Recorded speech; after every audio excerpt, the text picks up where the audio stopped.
નમસ્કાર મિત્રો, ગુજરાતના રાજકારણની એવી બધી ઘટનાઓ ઘટી રહી છે રાજકારણની અંદર કે એની કોઈ સીમા જ નથી। 30 વર્ષથી લોકોને જે કાંઈ મળવાની વસ્તુ છે એ મળતી જ નથી।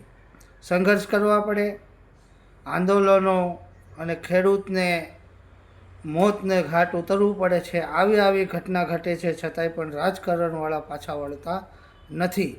આજે આપણે ખેડૂત મિત્રોની વાત કરશું। ગુજરાતના ખેડૂતને જે ગયા વખતે નુકસાન ગયું એના 10,000 કરોડ રૂપિયાનું જે સહાય આપી ખેડૂતને, અને પછી ખેડૂતે સાનામુના થઈ ગયા અને સરકારે સાનીમુની થઈ ગઈ અને બધાય સાનામુના ચૂપ થઈ ગયા। પણ આમ આદમી પાર્ટીના જે ગોપાલ ઇટાલિયા ધારાસભ્ય વિસાવદરના જે પ્રસારણને અને જ્યારે કરતા હતા, જ્યારે પ્રચાર કરવા ટાણે જે વાતોના જે વાયદાઓ કર્યા હતા ખેડૂતની સાથે, જે સહકારી મંડળીની અંદર ભ્રષ્ટાચાર અને ભ્રષ્ટાચારની આખી જે ફાઇલ ખોલી અને ભ્રષ્ટાચારના પેપરો અને ભ્રષ્ટાચારના કાગળોના થપ્પાને થપ્પા લઈને જે ભાઈએ વાડીએ અને ખેતરે જે ખેડૂતોની સાથે સંવાદ કરતા હતા અને બેસીને વાતોચીતો કરતા હતા કે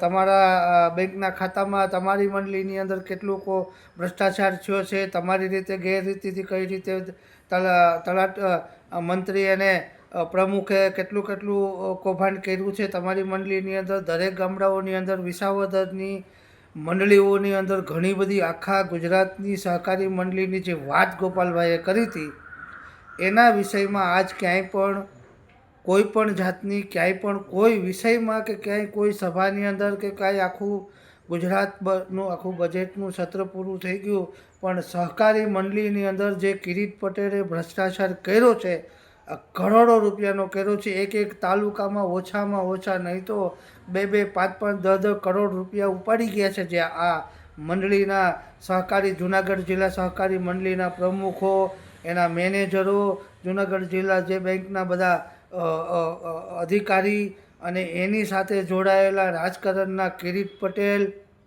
અને કિરીટ પટેલે જે ભ્રષ્ટાચાર કર્યો છે ખેડૂતની સાથે, જે ગુજરાતના ખેડૂતના લેણા અને દેવા જે છે એ 15 ગુણા કરી નાખ્યા છે, 20 ગુણા કરી નાખ્યા છે।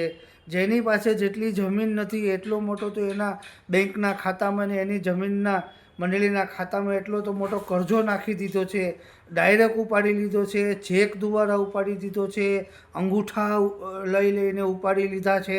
તો આના વિષયમાં જ્યારે તમે વાત કરી હતી ગોપાલભાઈ અને ઈશુદાનભાઈ, તમે જે દોડતા હતા જ્યારે વિસાવદરમાં જ્યારે જીતવાનું હતું તમારે કે કિરીટ પટેલ આમ છે, કિરીટ પટેલે તમારા પૈસા લઈ લીધા, કિરીટ પટેલે તમારું આમ કરી નાખ્યું, કિરીટ પટેલે તમારા બેંકોના ખાતામાં ને તમારી જમીન ઉપર કરજો ઉપાડી લીધો, કિરીટ પટેલ ચોર છે।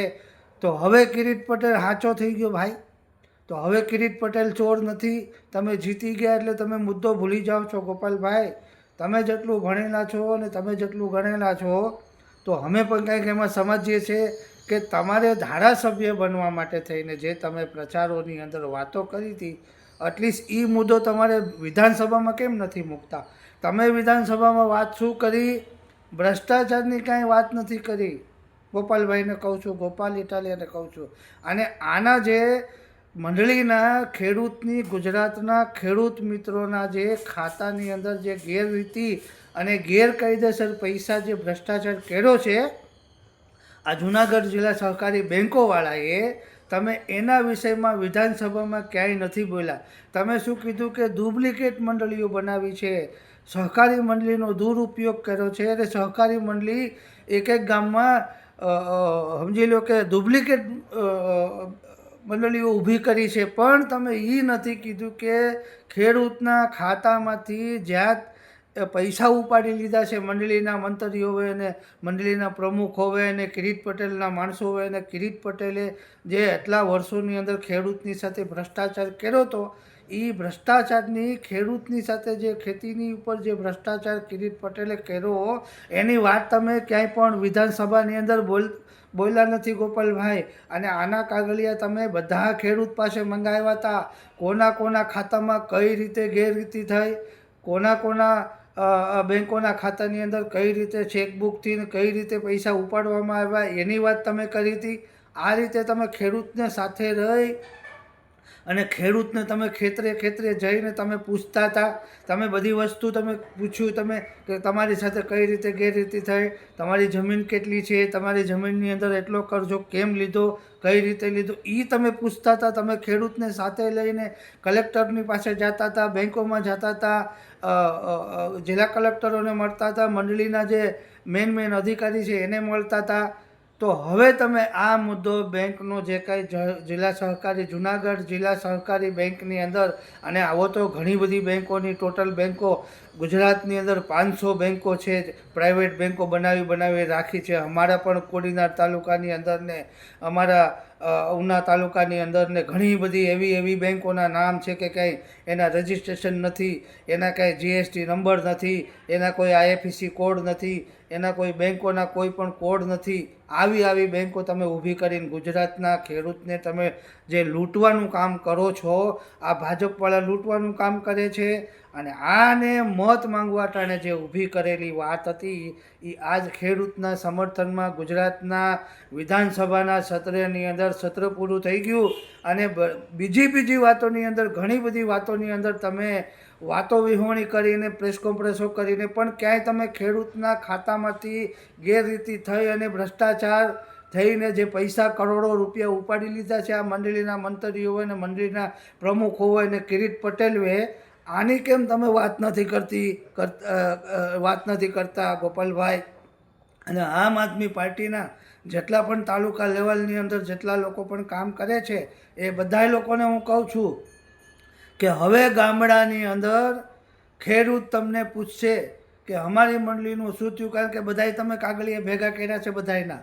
તો બધાય લોકો રાજુ બખરિયાને કહું છું, ગોપાલ ઇટાલિયાને કહું છું, ઈશુદાન ગઢવીને કહું છું, મનોજ સોરઠિયાને કહું છું, સેજલબેન ખૂટને કહું છું, જિલ્લા પ્રમુખ રામભાઈ વાજાને કહું છું. અને આ વાત છે એ તમારા ગ્રુપની અંદર પણ ચાલશે. અને તમે જ લોકો જે વાત લઈને નીકળ્યા હતા અને 20 જીતી ગયા ત્યારે તમે શું કીધું હતું કે ખેડૂતના દેવા માફ કરવાની વાત હતી, ખેડૂતના કર્જા માફ કરવાની વાત હતી, ખેડૂતના ખાતામાંથી જે ગેરરીતિ અને કિરીટ પટેલે જે ભ્રષ્ટાચાર કર્યો છે લાખો કરોડ રૂપિયાનો એક તાલુકામાં, ગીરગઢડા તાલુકાની અંદર ક્યાં સેટલમેન્ટ થયું, 19 કરોડ રૂપિયા ક્યાં વયા ગયા, કૌભાંડ ક્યાં વહી ગયું, જુનાગઢ જિલ્લા સહકારી બેંક ઉનાની અંદર જે એફઆઈઆરો થઈ હતી એનું શું થયું?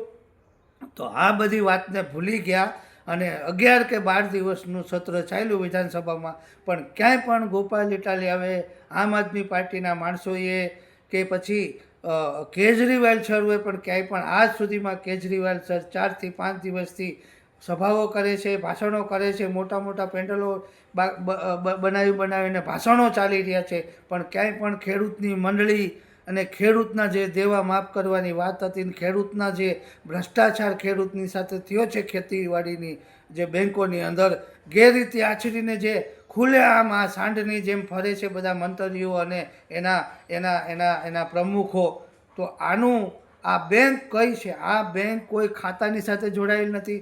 આ બેંકને અને આરબીઆઈને કંઈ લેવા દેવા નથી. આ લોકોના જે પ્રાઇવેટ બેંકો કરી અને આ ભાજપવાળા બધું કરે છે, તો આની વાત ગોપાલભાઈ ઇટાલિયા ક્યારે કરશે? આની વાટ જોઉં છું. આ વિડીયો બધાને શેર કરજો, દરેક ખેડૂત માટે આ વિડીયો છે. અને ભીખાભાઈ લંબાણી જે વડવિયાળાના અમારા જે ભીખાભાઈ લંબાણી જે ખેડૂત અગ્રણી છે, જેમને મુદ્દા ઉપાડીને એ રોજ એ આવેદનપત્ર દે છે, પણ એનું કોઈ સાંભળતું નથી. કારણ કે તાલુકા લેવલ ઉના તાલુકાની અંદર કેસી રાઠોડની દાદાગીરી ચાલે છે. કેસી રાઠોડે આખો મુદ્દો દબાવી દીધો છે અને એની સાથે આમ આદમી પાર્ટીના જિલ્લા પ્રમુખ અને સહપ્રભારી અને એના જે પ્રભારી છે આ બધા લોકો મળી અને આ બધે આચરે છે, ક્યાંય પણ ઊભું કરવા થતા નથી. અને ક્યાંય પણ આ દેવું માફ કરવા માટે થઈને કે મંડળીના વિષયોમાં જેટલા પણ કૌભાંડો, એક એક ગામની અંદર કૌભાંડો, કેટલા લોકો પરેશાન છે, દેવું ભરતા નથી, નોટિસો વારંવાર મોકલે છે. આ જુનાગઢ જિલ્લા સહકારી બેંકની ઉપર મોટામાં મોટો ભ્રષ્ટાચારનો આરોપ લાગે છે. આની ઉપર મોટી એજન્સી મુકાવી જોઈએ. આની એસીબીની રેડ થવી જોઈએ. આની અંદર કેટલા લોકો મેનેજરો આની અંદર સંડોવાયેલા છે, આના બેંકોના બધા અધિકારી સંડોવાયેલા છે. આ પોતે જ નક્કી કરી લે છે કે આ અમારો મેનેજર, આનું કોઈ પદ નથી હોતું. આની જેટલી આ કુટુંબ રાજકારણ કહે છે ને, આ ગુજરાતની બેંકોની અંદર કુટુંબના માણસોને જ મેનેજર, એનો ભાઈ હોય તો એના બાપને લઈ આવે, બાપ હોય તો છોકરાને લઈ આવે, છોકરા એના છોકરાને લઈ આવે, મામા ભત્રીજાને બધાને મેળવીને આ બેંકો ચાલે છે.